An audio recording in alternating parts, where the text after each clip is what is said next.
తిరుమల లడ్డూ కల్తీ నెయ్యి వ్యవహారంపై సుప్రీంకోర్టు కీలక తీర్పిచ్చింది. ఏకసభ్య కమిషన్ దర్యాప్తుపై అభ్యంతరం వ్యక్తం చెప్తూ కూడా సుప్రీంకోర్టులో పిటిషన్ వేశారు బీజేపీ నేత సుబ్రహ్మణ్య స్వామి. అయితే సుబ్రహ్మణ్య స్వామి పిటిషన్పై సుప్రీంకోర్టులో విచారణ జరిగింది. ఏకసభ్య కమిషన్ దర్యాప్తు కొనసాగించొచ్చని సుప్రీంకోర్టు తెలిపింది. అయితే లడ్డూ వ్యవహారంలో దర్యాప్తును కమిషన్ ప్రభావితం చేస్తుందనుకోవడం లేదని సుప్రీంకోర్టు అభిప్రాయపడింది. అయితే కోర్టు తీర్పుతో విచారణ ముమ్మరం చేసింది ఏకసభ్య కమిషన్. ఇక రిటైర్డ్ ఐఏఎస్ దినేష్ కుమార్ నేతృత్వంలో కమిటీ ఏర్పాటవ్వడం జరిగింది. అయితే సుప్రీంకోర్టు తీర్పుపై కూటమి నేతలు హర్షం వ్యక్తం చేస్తున్నారు. ఎన్ని కుట్రలు చేసినా నిజాలు నిగ్గు తేలుస్తామంటున్నారు కూటమి నేతలు. ఇక ఇదే అంశానికి సంబంధించి మరింత సమాచారం మా ప్రతినిధి వెంకట్ అందిస్తారు. వెంకట్ చెప్పిన మొత్తం మీద తిరుమల లడ్డు వ్యవహారానికి సంబంధించి రోజుకో మలుపు తిరుగుతున్నటువంటి పరిస్థితి కనపడుతుంది. తాజాగా సుప్రీంకోర్టు ఏం చెప్పింది? సో కిరణ్, దీన్ని మనం ఎలా చూడొచ్చు అంటారు? తిరుమల లడ్డు కల్తీ వ్యవహారంలో సుప్రీంకోర్టుకి వెళ్లిన బీజేపీ నేత సుబ్రహ్మణ్య స్వామికి సుప్రీంకోర్టు జలకిచ్చింది. ఎందుకంటే ప్రభుత్వ నిర్ణయం ఏదైతే ప్రభుత్వం తీసుకున్న నిర్ణయాన్ని ఎవరు తప్పులు పట్టాల్సిన అవసరం లేదు. ఎందుకంటే ప్రభుత్వం తీసుకునే ఏకసభ్య కమిషన్ అనేది ప్రభుత్వ పరిధిలో పనిచేస్తుంది.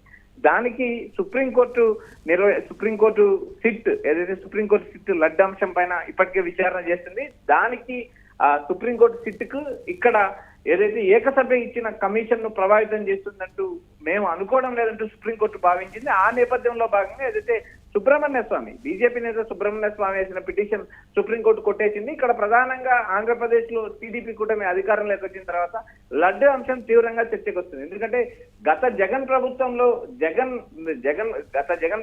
జగన్ క్రిస్టియన్ అనే కోణంలోనే టీడీపీ కూటమి కారణం చేసిందంటూ మొదటి నుంచి విమర్శలు ఉన్నాయి. అదే నేపథ్యంలో భాగంగా ఏదైతే టీడీపీ కూటమి అధికారంలోకి వచ్చిన తర్వాత ఏదైతే లడ్డు అంశం పైన సిట్ వేసింది. ఈ సిట్ పైన ఏదైతే వైఎస్ఆర్సీపీకి సంబంధించిన భూమన కరుణాకర్ రెడ్డి, వైవి సుబ్బారెడ్డి ఇద్దరు సుప్రీంకోర్టుకి వెళ్లారు. సిబిఐ విచారణ చేయమని సుప్రీంకోర్టు పిటిషన్ వేశారు. అయితే సిబిఐ ఈ సుప్రీంకోర్టు సిట్ నియమించింది. ఆ సిట్ అధికారులతో పాటు సిబిఐ అధికారులను కొంతమందికి బాధ్యతలు అప్పచెప్పారు. మొత్తం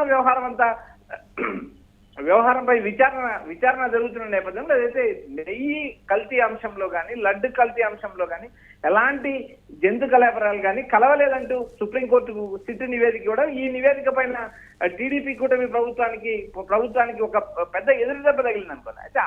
అయితే అక్కడ ప్రధానంగా ఏదైతే లడ్డు అంశం పైన పదే మాట్లాడే టీడీపీ కూటమి నేతలకు ఈ ఏదైతే సుప్రీంకోర్టు సిట్ ఇచ్చిన నివేదిక పాజిటివ్ గా రాలేదనే విమర్శలు మరో పక్కున్నాయి. అలాంటి నేపథ్యంలో భాగంగా టీడీపీ కూటమి ప్రభుత్వం ఏదైతే తనకు సంబంధించిన టీడీపీ బీజేపీ జనసేన నేతలతో సమావేశం నేతల్లో భాగంగా ఏదైతే ప్రభుత్వం నుంచి ఏకసభ్య కమిషన్ నియమించింది.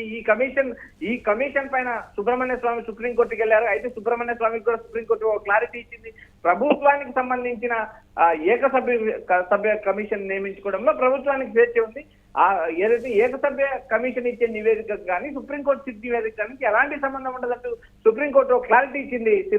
కిరణ్, కొంతవరకు సుబ్రహ్మణ్య స్వామి వ్యవహారానికి సంబంధించి గమనించిన గతంలోనూ పలు కీలకమైనటువంటి కేసులు వేసినటువంటి పరిస్థితులే ఆయనకు కనబడుతున్నాయి. సో ఇలాంటి సిచ్యువేషన్లో ఎప్పుడు తనదైనటువంటి శైలిలో రాజకీయంగా దూకుడుగా న్యాయస్థానాల పరంగా న్యాయస్థానాల బాట పట్టేటువంటి సుబ్రహ్మణ్య స్వామికి ఈ లడ్డూ కల్తీ వ్యవహారంలో కొంతవరకు ప్రతికూల తీర్పే వచ్చినటువంటి పరిస్థితి. సో నెక్స్ట్ స్టెప్ ఎలా ఉండే ఛాన్స్ ఉంటుంది?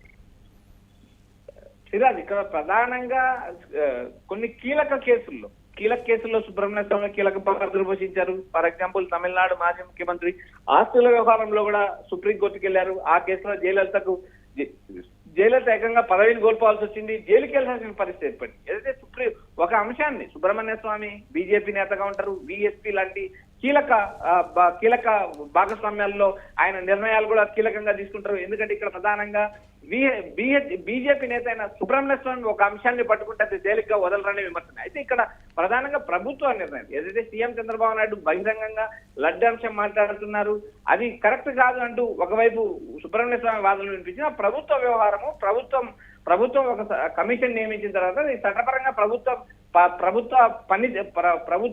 ప్రభుత్వ ఆధారంగా పనితీరు నడుస్తుంది. కాబట్టి ఏకసభ్య కమిషన్ ఇప్పుడు నియమించిన ఐఏఎస్ ఏదైతే సీనియర్ అధికారి దినేష్ కుమార్ నేతృత్వంలో నియమించిన కమిటీకి సుప్రీంకోర్టు సిట్కు ఎలాంటి సంబంధం ఉండదంటూ క్లారిటీ ఇచ్చారు. అయితే ఇంతటితో సుబ్రహ్మణ్య స్వామి ఈ అంశాన్ని వదిలేస్తారా లేదా అనేది కూడా చూడాలి. ఎందుకంటే సుబ్రహ్మణ్య స్వామి ఏదైతే ఒక అంశాన్ని పట్టుకుంటే ఆయన తేలిగ్గా వదలరు. ఏదైతే సుప్రీంకోర్టు కొట్టేసినంత మాత్రాన మళ్ళీ ఆయన రివిజన్ పిటిషన్ కూడా దాఖలు చేసే అవకాశాలు స్పష్టంగా ఉంటాయి.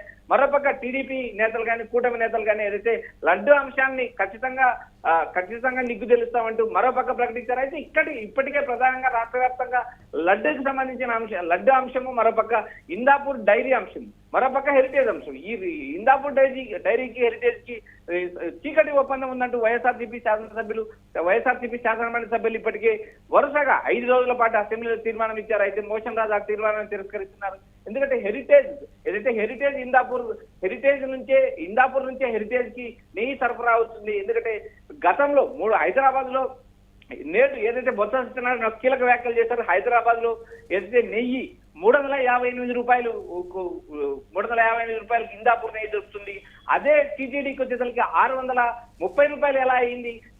అంటే ఇక్కడ ఎవరు లబ్ధి చేకూరుతున్నారంటూ ఇచ్చిన తీర్మానం కూడా అటు శాసన మండలిలో కూడా రచ్చలేగుతుంది. ఇటు మొత్తం వ్యవహారం, ఇటు సిబిఐ సిట్ అంశము, లడ్డు అంశము, మరోపక్క ఏదైతే తిరుమలకు సరఫరా చేస్తున్న నెయ్యి అంశం పైన కూడా అటు వైసీపీ ఇటు టీడీపీ మధ్య పోరు నడుస్తుంది. అయితే చివరికి ఎట్టకేలకు అయితే సుబ్రహ్మణ్య స్వామి వేసిన పిటిషన్ అయితే సుప్రీంకోర్టు కొట్టేసింది. అయితే సుబ్రహ్మణ్య స్వామి ఇంతతో ఈ వ్యవహారాన్ని వదిలేస్తారా లేదా మరోసారి సుప్రీంకోర్టులో రివిజన్ పిటిషన్ దాఖలు చేస్తారా అనేది వేచి చూడాల్సిందా. Right Kiran, thank you. Tirumala laddu కల్తీ నెయ్యి వ్యవహారంపై సుప్రీంకోర్టు కీలక తీర్పునిచ్చింది. ఏకసభ్య కమిషన్ దర్యాప్తుపై కూడా అభ్యంతరం వ్యక్తం చేస్తూ సుప్రీంకోర్టు పిటిషన్ వేసినటువంటి బీజేపీ నేత సుబ్రహ్మణ్య స్వామి యొక్క పిటిషన్పై సుప్రీంకోర్టు విచారణ చేపట్టింది. ఏకసభ్య కమిషన్ దర్యాప్తు కొనసాగించవచ్చని సుప్రీంకోర్టు తేల్చి చెప్పింది. ఈ నేపథ్యంలో లడ్డు వ్యవహారంలో దర్యాప్తును కమిషన్ ప్రభావితం చేస్తుందనుకోవడం లేదంది సుప్రీంకోర్టు. ఇలాంటి పరిస్థితుల్లో కోర్టు తీర్పుతో విచారణ ముమ్మరం చేయబోతుంది ఏకసభ్య commission. So retired IAS Dinesh Kumar నేతృత్వంలో రాష్ట్ర ప్రభుత్వం ఏకసభ్య కమిషన్ నియమించడం జరిగింది. సుప్రీంకోర్టు తీర్పుపై కూటమి నేతలు కూడా హర్షం వ్యక్తం చేస్తున్నారు.